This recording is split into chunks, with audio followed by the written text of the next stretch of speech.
Hello guys, may gabi eh. Ngaon na punta ba? Ngaon taghapunan. Atong sodan. Bangis. Sinabawang bangis. Para mas mapabilis ang pag-atid ng relief food. Mga kapuso, tumatanggap ang response via may Kapuso Foundation ng donasyong pagkain at iba pang gamit para sa mga nasalanta ng bagyo. Okay, let's eat guys. Hab-hab na guys. Mag-deposito sa aming mga account o magpadala sa Cebuana Lumier. Pwede online. Sarap ng bangis guys. Lazada, Ito guys. Globe Rewards at Metrobank Credit Card. Labing isang taon na nakalipas matapos manalasa ang Super Typhoon Yolanda noong 2013 dito sa ating bansa. Ngayon, panibagong pagsubok na naman ang kinakaharap ng ating mga kababayan matapos magupit ang magkakasunod na bagyo. Sarap. Ang GMA Kapuso Foundation po ay naghahanda na para mamahagi ng relief goods sa probinsya ng Cagayan para sa mga nasalanta ng bagyong Marce.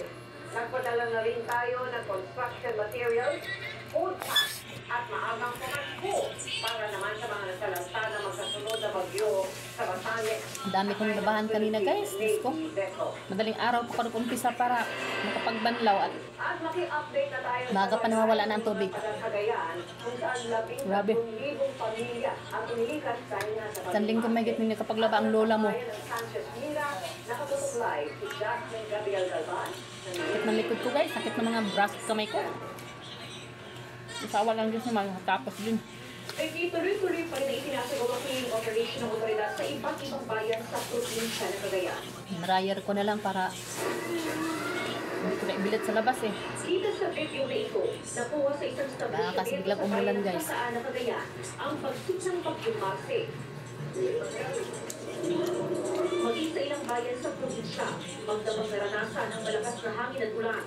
Pahirapan na ang pagkaan ng mga sasakyan sa kalsada dahil na rin sa mga bumagbalang na kuryente at maging mga natumpaw na buwan ng mga pulong kahoy. Dahil sa bagsik ng Marce, Ulam ko guys, yung nabawang sinigang na hito.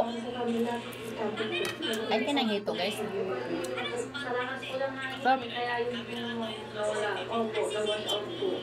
Mag-iapis kami ng bagong gawang usap ng FDRRMO at lagi ng munisipyo ng Santa Ana bumagsak din sa lakas ng hangin. Bagong nakuha ang building natin, hindi natin nakalain na sa sobrang lakas ng bagyo, talagang matindi po yung tama niya sa amin dito. Kung sa mga ibang, siguro mga ibang structure pa, baka mas marami pa, lalo yung mga bahayan po. Pagsapit ng umaga, tumambang Kaya bindulan mo ngayon guys, maghapon. Bihisi talaga ako. sa Santa Ana, Cagayan, kung saan unang naglandfall ang bagyo, maraming bahay at nasira. Bumagsak ang isang bilang Santa Ana Commercial Center. Tinangay ng malakas na hangin Kaya gabi na nakaligo ang lola mo. ang dingding ng mga stall na ito. Nag-ipara ng mga yero at mayroon pang sumali sa kabin ng kuryente. Nasira rin ang bubong ng ilang eskwelahan sa lugar. May sumadsad pang barko. Sa bayan ng Sanchez Mira, kung saan naglandfall sa pangalawang pagkakataon ng bagyo, bumubo ang bahagi ng welcome arch at hindi ng lakas ng hangin. Nagtumbahan din ang mga poste ng kuryente. Natuklap ang bubong ng simbahan ito. At habi-kabila ang mga pagbaha. Sulat na Teresita, nag-mismong nagtulong ang ita-itare sa kahala ito. Kaya labis ang paghihinaya ng mga magsasaka. Aanhin na raw ang sa Disyembre kanilang pananim. Nalubugin sa baha ang ilang bahay sa kabilang ikunta sa bayan ng Bugay. Talagang mahirap ma'am, nakakatakot ka gabi ma'am. Tinangay naman ang hangin ang bubong ng mga silid-aralan sa Bugay North Central School. Sa Alakapan, wala na halos sa tirang bubong sa isang paaralan. Pati sa bahay na ito, halos wala na natira matapos masira ng bagyo. Halos ganyan din ang sitwasyon sa bayan ng Ballesteros, kung saan may natuklap din mga bubong.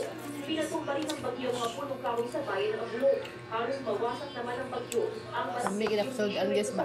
Sinigang na hito. Habang natuklap din Kaliwa, ang sarap. buo ng isa pang barangay gymnasium. Bye guys, salamat. Magandang gabi. Pinatumba